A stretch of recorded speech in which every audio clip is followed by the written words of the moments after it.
Isäntäni pellot laajenivat, hänen karjansa lisääntyi.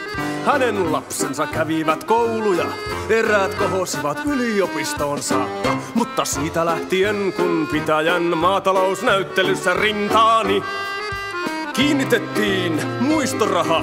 kiinnitettiin muistorahanne 60 vuoden uskollisesta ja alttiista työstä isäntäni maatalouden ja koko maan hyväksi.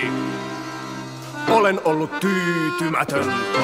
Kuinka voisin olla tyytyväinen? Samassa näyttelyssä palkittiin isäntäni Sonni, jälkeläisistä, voimasta ja hyvästä rodusta.